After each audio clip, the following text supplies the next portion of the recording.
Entropy change for different process हमने पिछली बार topic पढ़ा था। यहाँ पर मैं फॉर्मूला लिखूंगा। Entropy change for different processes, ठीक है। यहाँ पर मैं फॉर्मूलाज लिखूंगा, फिर क्वेश्चंस होंगे उस पर, ठीक है। तो एक फार्मूला मैंने बोला था डेल्टा एस, क्या बोलते हैं इसको, आइसोथर्मल। पहले जनरल फार्मूला में लिख रहा हूं। जनरल क्या था, डेल्टा एस क्या आया था, N C B ln t2 upon t1 plus nr ln v2 upon v1। फिर यहां पर हमने बोला था डेल्टा एस आइसोथर्मल, आइसोथर्मल के लिए टेंपरेचर कांस्टेंट, तो ये वाला टर्म जीरो तो हो जाएगा nr ln v2 upon v1। उसके बाद डेल्टा एस आइसोकोरिक, आइसोचोरिक, ठीक है। तो यहां पर ये वाला जीरो क्योंकि वॉल्यूम कांस्टेंट रहेगा, तो इसके बराबर होगा NCV ln T2 upon T1, T2 upon T1, ठीक है। फॉर एडियाबैटिक प्रोसेस, ठीक है, for adiabatic process delta S adiabatic, adiabatic देखो बेटा, यहां पर बोला डेल्टा एस हमारे पास क्या होता है, डेल्टा क्यू अपॉन टी, ऐसा होता है कि नहीं होता है। एडियाबैटिक के लिए क्या होता है, क्यू कांस्टेंट होता है, तो डेल्टा क्यू जीरो होगा, तो delta Q equals to zero for adiabatic, for adiabatic, ठीक है। तो जब डेल्टा क्यू जीरो होगा तो zero divide by Q that is zero, तो डेल्टा एस क्या होगा, जीरो। तो ऑलवेज याद रखिएगा for adiabatic process delta S equals to zero. Is that clear? For adiabatic process delta S equals to zero. For adiabatic आ गया, isochoric आ गया, isothermal आ गया, ठीक है। अब बच गया delta S isobaric, isobaric process यानी कि प्रेशर कांस्टेंट। तो यहां पर delta S equals to delta Q upon T for adiabatic process, sorry isobaric process delta Q equals to MCP delta T, ठीक है, एमसीपी डेल्टा टी। तो यहां पर अगर आप फार्मूला फिर यूज करोगे तो डेल्टा एस बन जाएगा हमारा M CP ln t2 upon वही बन जाएगा t2 अपॉन t1, लेकिन खाली cp होगा, ठीक है, for M CP ln t2 upon t1,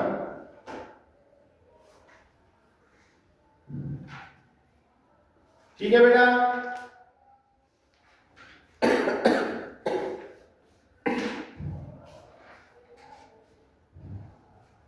ठीक है, इंटीग्रेशन करके ये फार्मूला चार आपको याद रखने हैं, ठीक है, फॉर डिफरेंट सिस्टम्स, ठीक है, आइसोथर्मल सिस्टम के लिए, आइसोकोरिक सिस्टम के लिए, ठीक है, एडियाबैटिक सिस्टम के लिए और आइसोबारिक सिस्टम के लिए, ये सब चार फार्मूला याद रखने हैं फॉर न्यूमेरिकल, ठीक है। वो जो क्वेश्चंस आते हैं एग्जाम्स में यही से आते हैं।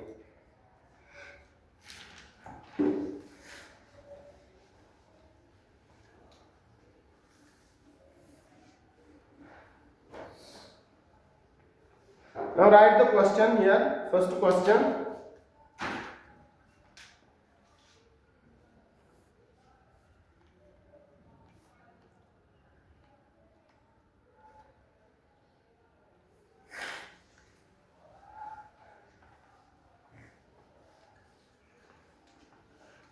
Question number 1.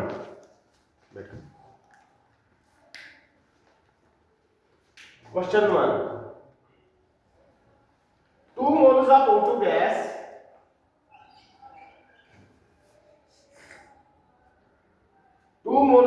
gas in a closed container, in a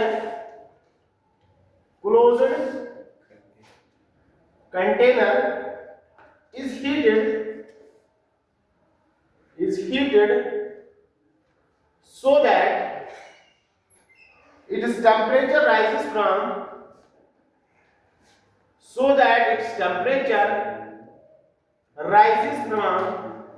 0 0 degree Celsius to 273 degree Celsius. Find the change in entropy. Find the change in entropy of system. ठीक है, गिवन दिया है, given is entropy change in system. ठीक है, given है CV equals to 2.5 R and CP equals to 1.5 R. ठीक है बेटा, this is the question. 2 moles of O2 gas in a closed container is heated so that, देखो बेटा process क्या हो रहा है, 2 moles of O2 gas in a closed container, here is a heat. ठीक है, क्लोज्ड कंटेनर में किया है. जब कंटेनर क्लोज्ड है तो मतलब वॉल्यूम फिक्स है. तो अगर वॉल्यूम फिक्स है तो मतलब आइसोकोरिक प्रोसेस है. जब आइसोकोरिक प्रोसेस होगा तो कौन सा फार्मूला लगेगा, ये वाला सेकंड फार्मूला. ठीक है, तो आप इसमें देखना है क्या क्या दिया है. क्या ये सब दिया है, n दिया है नंबर ऑफ मोल्स. ठीक है, Cv दिया है, वो भी दिया है. लॉग नेचुरल पता है T2/T1 टेंपरेचर दोनों दिए हुए हैं. लेकिन आपको पता है कि टेंपरेचर हम किस में लेते हैं, केल्विन में. टेंपरेचर अगर डिग्री में ले हुए तो फिर उसको उसके हिसाब से कन्वर्ट करना पड़ेगा, क्योंकि जब R की वैल्यू आप दे दोगे, क्योंकि R की वैल्यू किसमें हमारे पास है, या तो एटम लीटर में है या तो केल्विन में. ठीक है, तो सॉल्यूशन हम लिखते हैं यहां पर सॉल्यूशन. तो n, तो फार्मूला क्या है, since the process is isochoric. ठीक है, since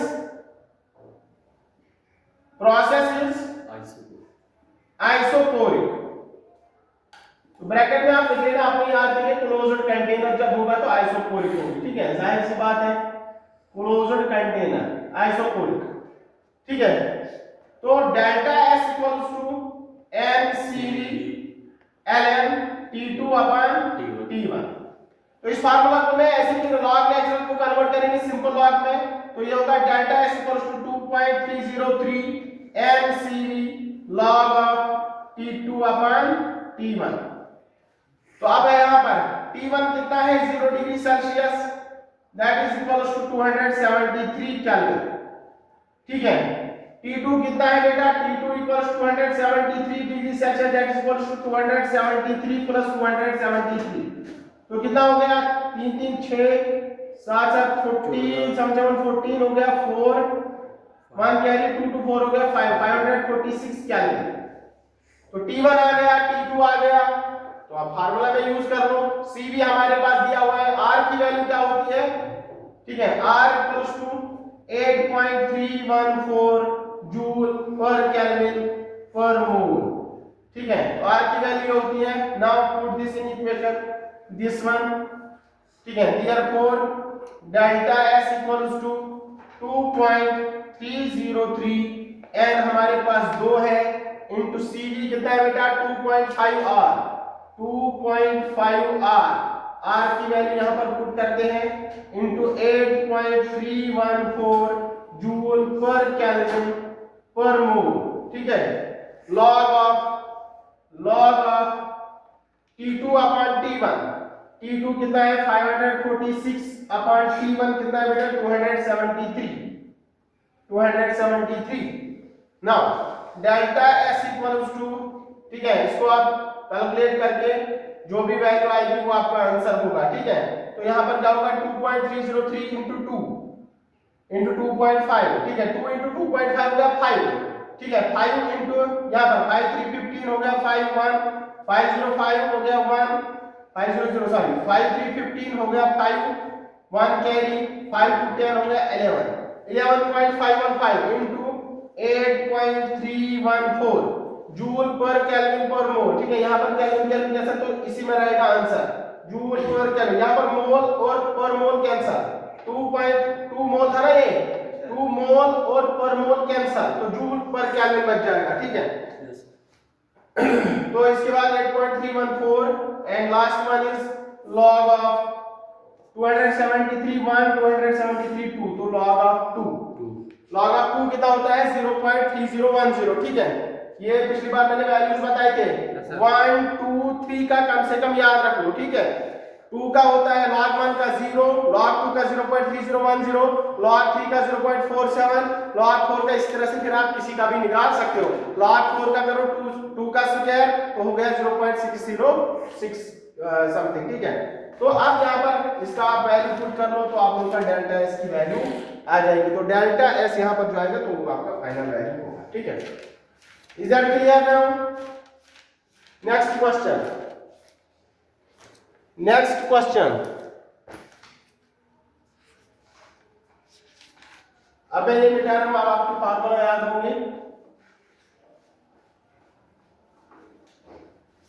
next question, for the given PV graph,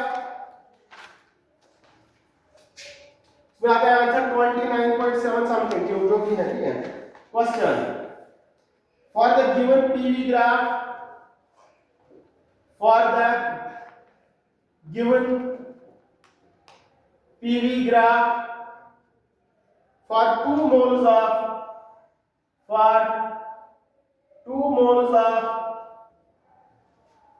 monoatomic gas,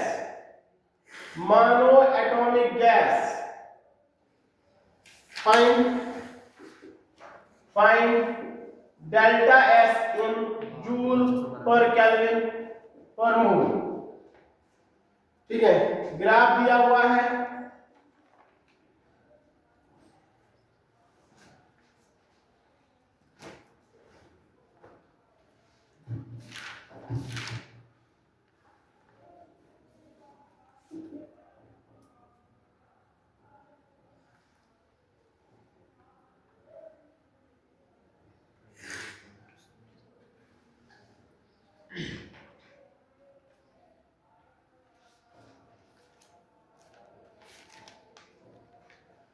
six,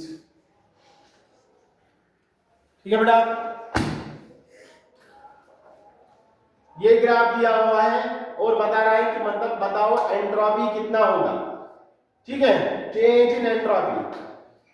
now if you look about this graph, यहां पर ऑप्शंस पर डिपेंड करेगा, इस क्वेश्चन में ऑप्शंस पर डिपेंड करेगा, ठीक है।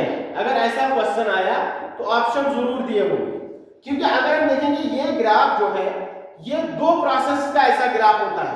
इफ यू रिमेंबर, जब हमने पहला लेक्चर किया था तो उसमें हमने बताया था ऐसा ग्राफ किसका होता है अंडर पीवी कर्व, या तो एडियाबैटिक होगा या तो आइसोथर्मल होगा।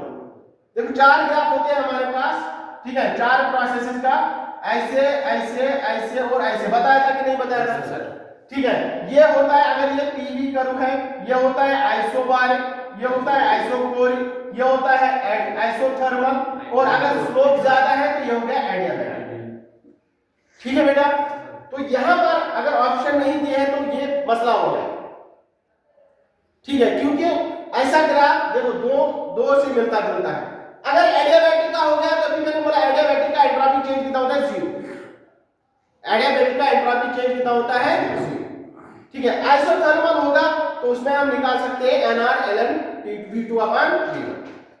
तो अब यहां पर ऑप्शंस दिए होंगे, ठीक है। तो ऑप्शन क्या है, ऑप्शन दिए हुए, हाँ यहां पर दिया ऑप्शन है 10 20 30 40, वेरी गुड।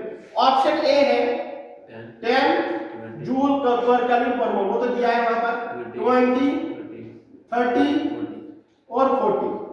अब देखो यहां पर 0 तो नहीं है, तो इसका मतलब ये ग्राफ एडियाबैटिक का नहीं है, ये ग्राफ किसका है आइसोथर्मल का। बात आ रही समझ में? तो ये ग्राफ किसका है बेटा आइसोथर्मल। कहां से पहचाना हमने, ऑप्शन से। अगर ऑप्शन में 0 होता तो आपका आंसर बिल्कुल सही होता, क्योंकि ये एडियाबैटिक भी हो सकता है ऐसा ग्राफ, ठीक है। हाउएवर यहां पर एक और क्वेश्चन आता है कि अगर वो यहां पर क्वेश्चन चेंज करके ऐसे क्वेश्चन देगा कि मुझे बताओ कर्व का नाम देगा, जैसे फॉर एग्जांपल उसने यहां पर 2 कर्व बना लिए, फिर बताया AB कर्व का बताओ और AC कर्व का बताओ, तब आपको बताना पड़ेगा, क्योंकि यहां पर AC कर्व रिप्रेजेंट करेगा आइसोथर्मल और AB कर्व रिप्रेजेंट करेगा एडियाबैटिक, है कि नहीं, ठीक है। तो उस टाइम तो नहीं बता सकते, उस टाइम तो पता है एक का तो 0 रहेगा, एक का निकाल सकते हैं, तो अब यहां पर इसने खाली ऐसा दिया है, ठीक है, ऐसे दिया है, तो हमें बताना है इसका क्या होगा, ठीक है, इस कर्व का क्या रहेगा।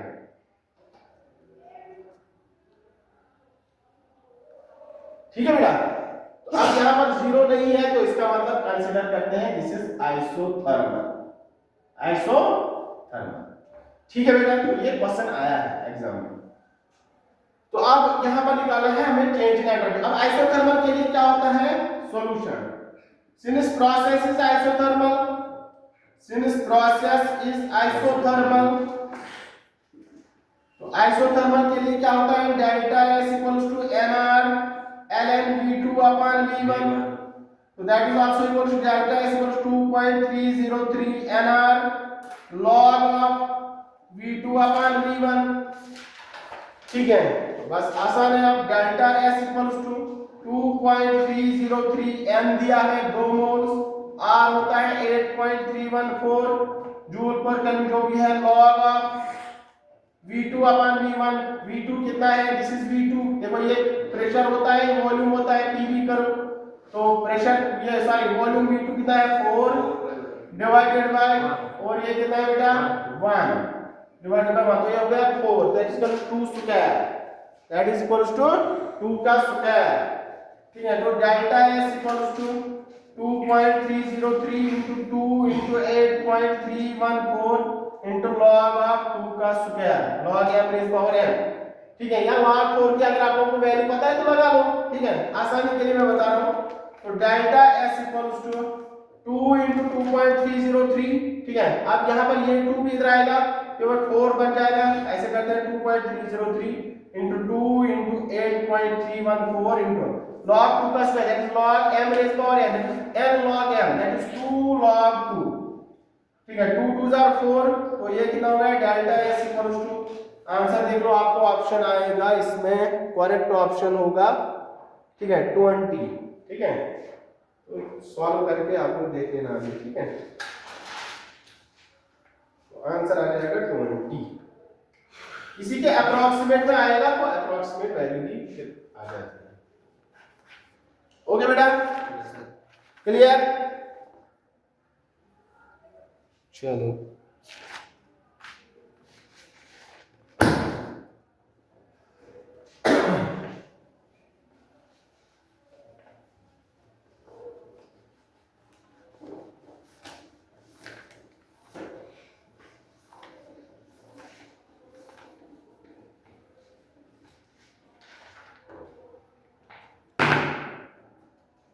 तो यहां पर मैं लिख रहा हूं new topic, entropy of phase change, phase change, entropy of phase change. ठीक है, फेज चेंज मतलब सॉलिड से लिक्विड, लिक्विड से गैस, ठीक है, या इनका उल्टा, ठीक है, तो ये हो गया फेज चेंज। फेज चेंज मतलब स्टेट चेंज, या आप ये ऐसे लिखिए एंट्रोपी ऑफ स्टेट चेंज। ठीक है, तो अगर हमारे पास कोई प्रोसेस है, ठीक है, पहले आप लिख लो entropy of fusion, entropy of fusion. Fusion क्या होता है, सॉलिड से लिक्विड बनना, आइस से वाटर बनना, that is called the entropy of fusion. जब आइस से लिक्विड बनता है तो कौन सा टेम्परेचर, जब आइस मेल्ट होता है लिक्विड में तो उसको, उस टेम्परेचर को क्या हम बोलते हैं, मेल्टिंग पॉइंट बोलते हैं कि नहीं बोलते हैं। तो यहाँ पर जो लगेगा वो लगेगा टी मेल्टिंग पॉइंट, जो टेम्परेचर होगा that is T melting point. तो यहाँ पर एंट्रोपी ऑफ फ्यूजन क्या होगा, 1 mole of solid, the heat required to convert 1 mole of solid into 1 mole of liquid isothermal, that is called the entropy of fusion. ठीक है, entropy of fusion, the heat required या amount of heat required, the heat required to convert 1 mole of solid into 1 mole of liquid, 1 mole of liquid isothermally, isothermally is called entropy of fusion, is called entropy of fusion. जैसे enthalpy of fusion में बताया था 1 मोल ऐसे करके यहां पर इस called enthalpy of fusion. तो यहां पर enthalpy of fusion heat required that is delta Q यहां पर होगा डेल्टा एच के बराबर, ठीक है, यानी कि delta Q fusion equals to delta H fusion, ठीक है। Heat of fusion equals to enthalpy of fusion, एक हीट रिक्वायर्ड दैट्स एंथैल्पी, ठीक है। तो यहां पर डेल्टा एस होता है हमारे पास डेल्टा क्यू अपॉन टी, तो that is equals to delta H, ऐसे करके अलग लिखते हैं। तो delta S fusion equals to delta H fusion, क्योंकि delta Q equals to delta H होता है, divided by T melting point. Formula बस याद रखनी है, बाकी आपकी मर्जी है।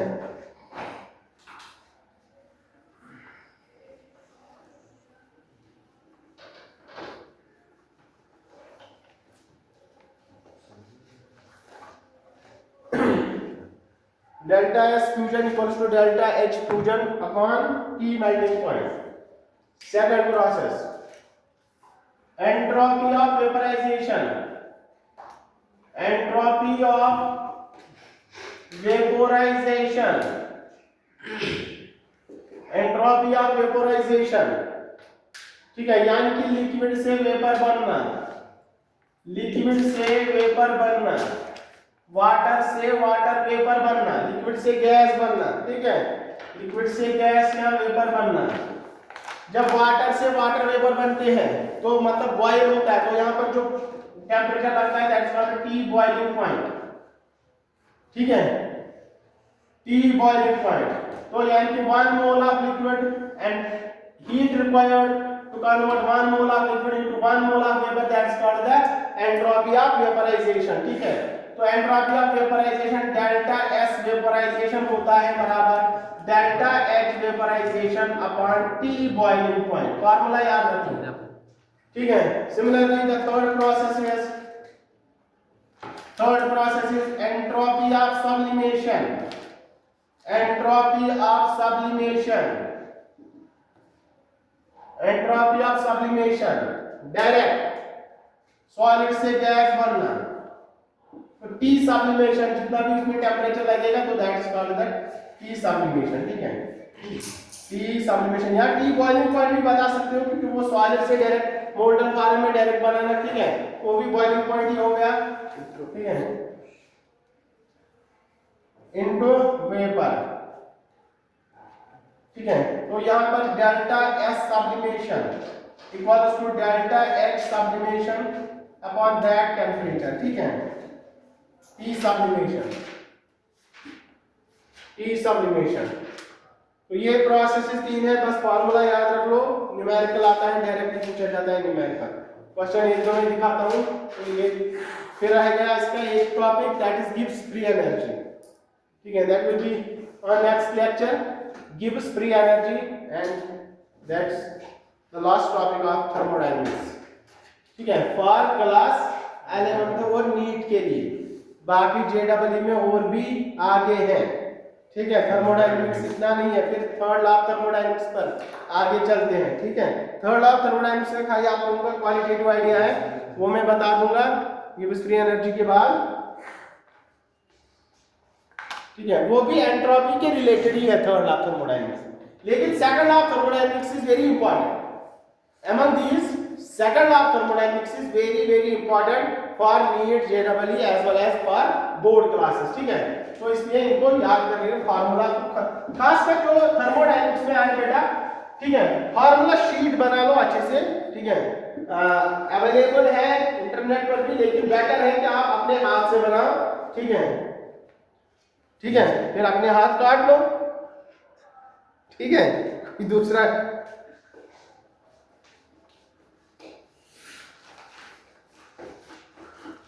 चलो क्वेश्चन देख लो बेटा। For a liquid, question, for a liquid, ठीक है, delta H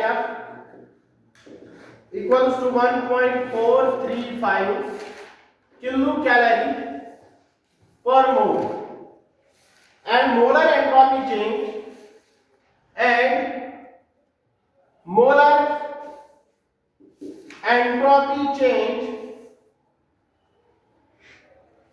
for fusion is 5.26 calorie per mole per Kelvin. Find melting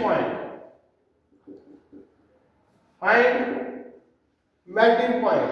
Option A 273 degree Celsius, option B 0 degree Celsius, option C 100 degree Celsius, option D 373 degree Celsius.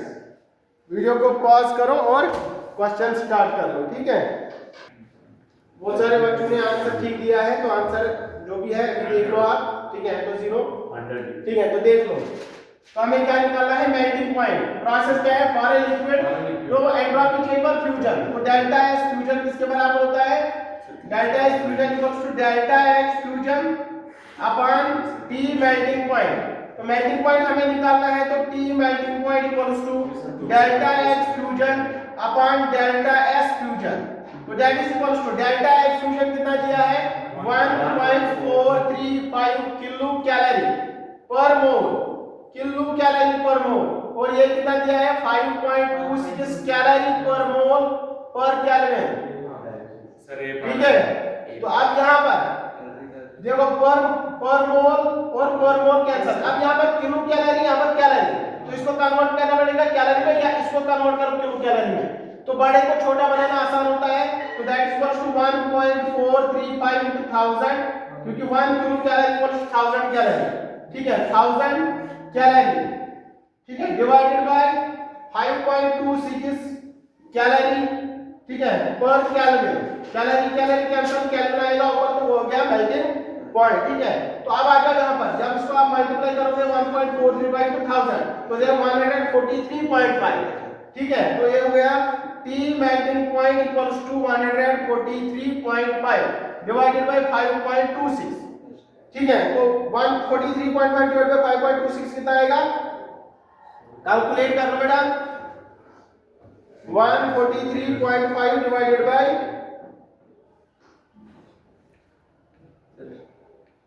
ये आएगा 143, गलत आ गया, ठीक है। ये आएगा 1435.0, ठीक है। तो डिवाइड बाय 5.2 ये आएगा 278 या 75 केल्विन के बराबर, ठीक है। 275 केल्विन आएगा, ठीक है। ये केल्विन आएगा, तो माइनस हो गया 273 Kelvin, that is equals to 0 degree Celsius, ठीक है। तो इसका आंसर आएगा 0 डिग्री सेल्सियस, ठीक है बेटा। यहाँ पर आप लोगों का ये जो है सेकंड लॉ ऑफ थर्मोडायनामिक्स, यहाँ जो भी है क्राइटेरिया फॉर एंट्रोपी खत्म होता है। अब आगे next criteria that gives free energy, ठीक है, वो नेक्स्ट लेक्चर में होगा।